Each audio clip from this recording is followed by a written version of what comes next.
Assalamualaikum warahmatullahi wabarakatuh. Perkenalkan nama saya adalah Hanindia. Di sini saya akan menjelaskan mengenai saham dan obligasi. Saham. Sebenarnya pengertian saham adalah suatu dokumen berharga yang menampilkan bagian kepemilikan dari suatu perusahaan. Sebagai contoh, jika perusahaan menerbitkan 1.000 lembar saham dan seseorang memiliki 200 lembar saham di perusahaan tersebut, maka orang tersebut sebenarnya memiliki 20% kepemilikan aset di perusahaan. Dia juga sudah mempunyai hak atas pendapatan yang diperoleh perusahaan tersebut sesuai dengan porsi saham yang dibelinya.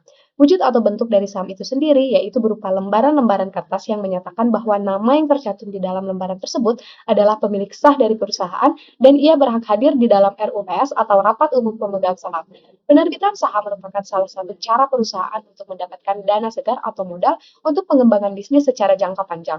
Saham sendiri dapat diperjualbelikan di bursa efek dengan harga yang berubah-ubah sesuai dengan kondisi perusahaan dan juga kondisi ekonomi. Seseorang bisa membeli saham di pasar modal. Terdapat dua keuntungan yang bisa didapatkan oleh investor yang ingin melakukan investasi saham. Yang pertama, capital gain, yaitu profit yang didapatkan dari selisih harga jual yang lebih tinggi daripada harga belinya. Yang kedua, dividen, yaitu nilai keuntungan dari hasil pembagian dividen tunai dari suatu emiten. Yang kedua, obligasi. Salah satu aset yang dapat menjadi simpanan dan tabungan adalah obligasi. Obligasi di dalam istilah pasar modal adalah untuk menyebutkan surat pernyataan utang penerbit obligasi terhadap pemegang obligasi. Singkatnya, penerbit obligasi adalah pihak yang berutang atau debitur, sedangkan pemegang obligasi adalah pihak yang berpiutang atau kreditor ataupun investor.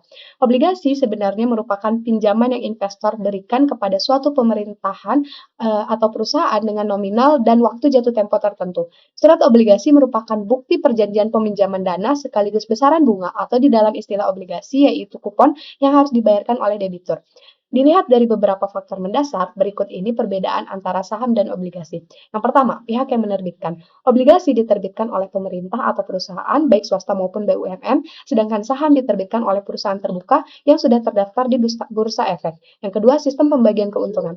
Obligasi keuntungannya dihitung berdasarkan pada hasil dari perhitungan harga pokok hutang dan ditambahkan dengan besaran bunganya, sedangkan saham dihitung berdasarkan berapa laba bersih yang didapatkan oleh perusahaan serta dibagikan kepada semua pihak yang mempunyai saham tersebut. Yang ketiga, jangka waktu.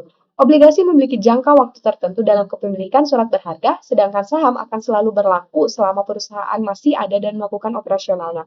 Keempat, kewajiban pembayaran. Bunga dari obligasi wajib dibayarkan kapanpun kepada kreditor atau investor sesuai dengan jumlah yang ditentukan. Sedangkan dividen saham wajib dibayarkan oleh perusahaan penerbit kepada investor selama perusahaan tersebut masih mendapatkan keuntungan dari usahanya.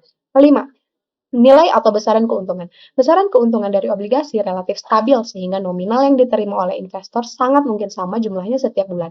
Sedangkan besaran dividen dari saham fluktuatif atau berubah-ubah tergantung pada berapa laba yang diperoleh perusahaan penerbitnya.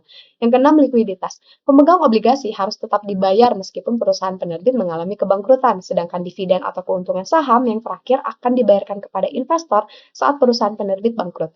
Ketujuh, hak suara. Pemegang obligasi tidak diberikan hak mengemukakan usulan terkait kebijakan perusahaan, sedangkan pemegang saham memiliki hak untuk bersuara dan menyampaikan pendapat terkait dengan kebijakan yang dibuat oleh perusahaan.